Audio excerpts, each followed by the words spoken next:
किसी ने पूछा है कि हम कौन हैं, क्या हैं और क्यों हैं। यह सवाल हर किसी के मन में नहीं आता। यह केवल उन्हीं के मन में आ सकता है जो अपने आप को जानने की कोशिश में लगे हुए रहते हैं। यह सवाल मन में आना अच्छा है, क्योंकि यही सवाल आपको बहुत कुछ जानने में मदद करता है। चलिए थोड़ी कोशिश करते हैं, अपने आप को जानने की कोशिश करते हैं। जब आप पहली नज़र में किसी को जानते हैं, पहचानते हैं, तो यह आप कैसे करते हैं? जाहिर सी बात है, आप किसी को उसके शरीर से पहचानते हैं। कोई आपको भी आपके शरीर के माध्यम से ही पहचानता है। आप लड़के हैं या लड़की, या आपका नाम रमेश, महेश, दिनेश, गीता, सीता, जो कुछ भी है, यही आपकी मुख्य पहचान है और मुख्य तौर से यही आप हैं। आप एक शरीर हैं। इस पर शक करने का आपको कोई आधार नहीं मिलेगा, क्योंकि आप अपने आप को छूकर भी देख सकते हैं कि आप एक शरीर हैं। तो आप कौन हैं?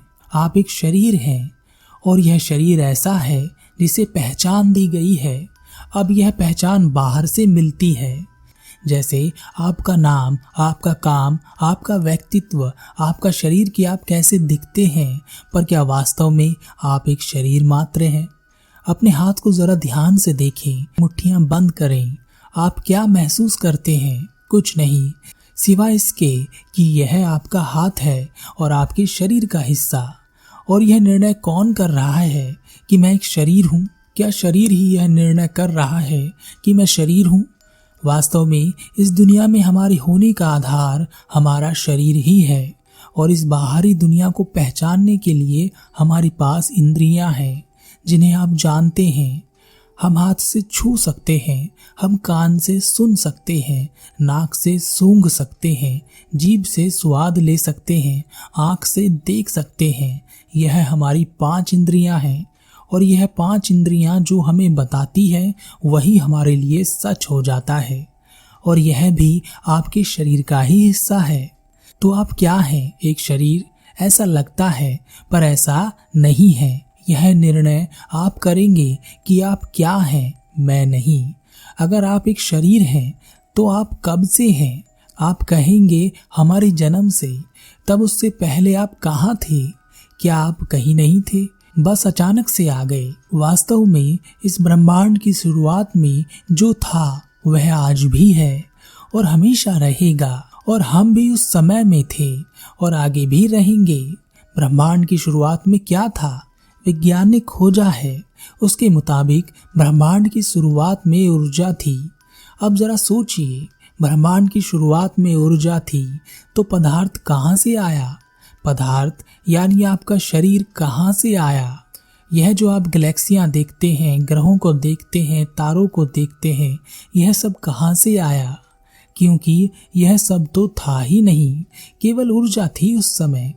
ब्रह्मांड की शुरुआत में जो ऊर्जा थी वही ऊर्जा आज भी है, पर अलग अलग रूपों में।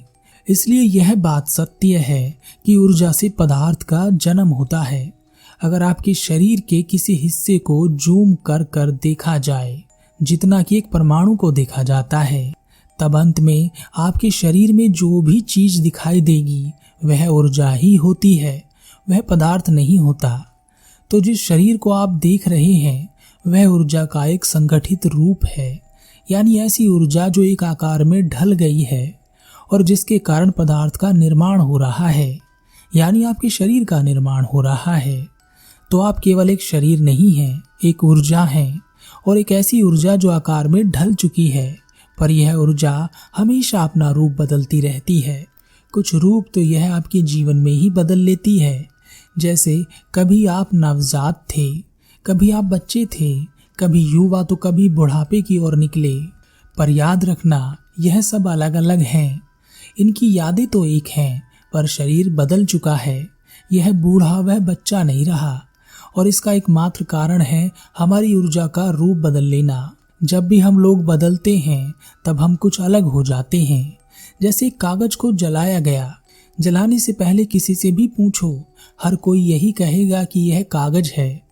फिर उसे जला दिया गया, तब किसी से पूछोगे तो हर कोई कहेगा कि यह राख है। फिर राख उड़ गई, तब किसी से पूछोगे तो वह कहेगा कि यह धूल है।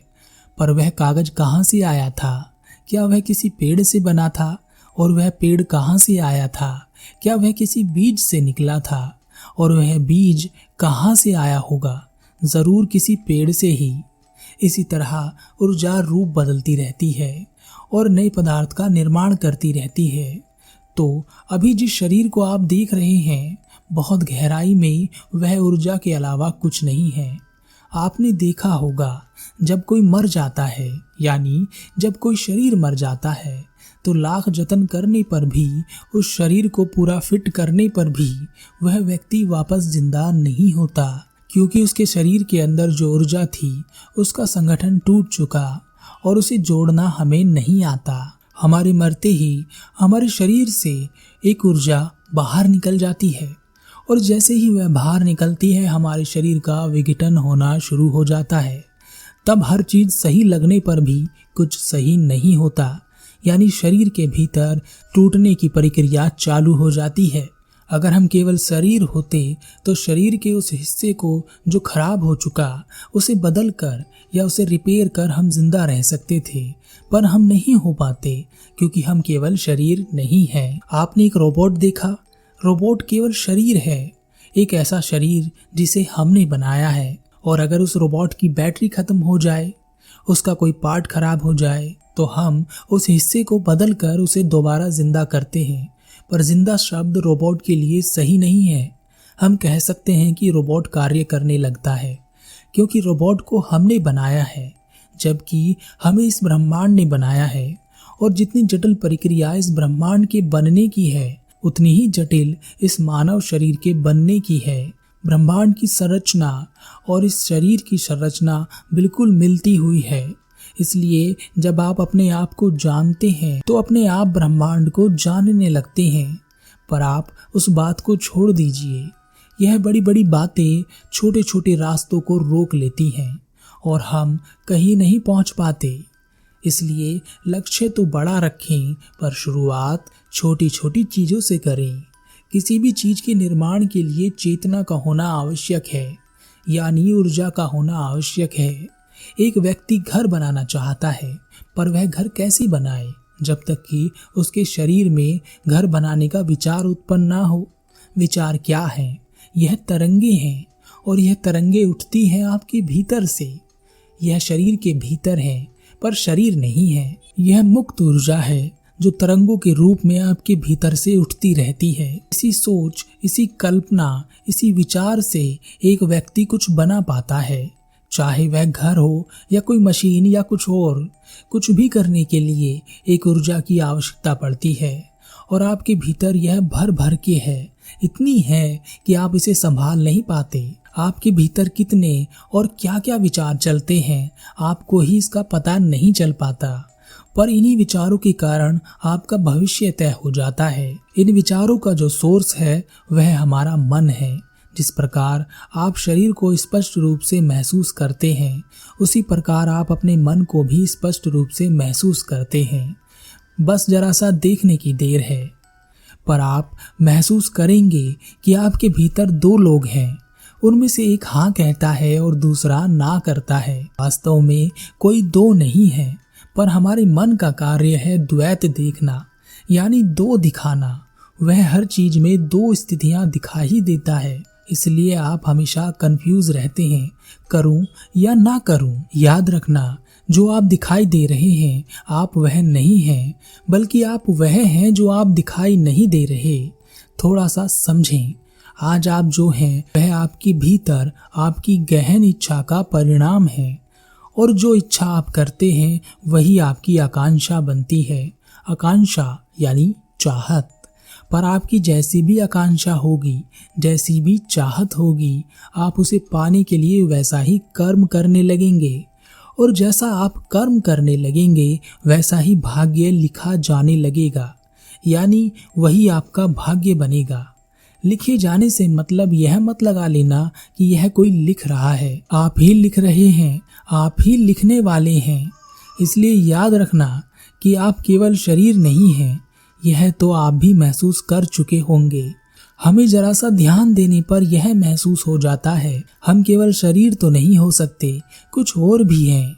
और वह जो कुछ और भी है वह है हमारा मन। आपके मन के कारण आपका शरीर है। तो मन अपने आप में एक बड़ा सवाल है और इस सवाल को हम किसी और आने वाली वीडियो में लेकर आएंगे। लेकिन इस वीडियो में जो पूछा गया था कि मैं क्या हूँ, कौन हूँ, क्यों हूँ, तो इसका स्पष्ट जवाब अगर आपको कोई दे भी दे तो आप क्या करेंगे? उसे मान लेंगे और जैसे ही आप उसे मान लेंगे वैसे ही गलती कर देंगे। यह मान लेना हमारी खोज को रोक देता है। इसलिए इसका जवाब आपके भीतर आपसे ही आना चाहिए।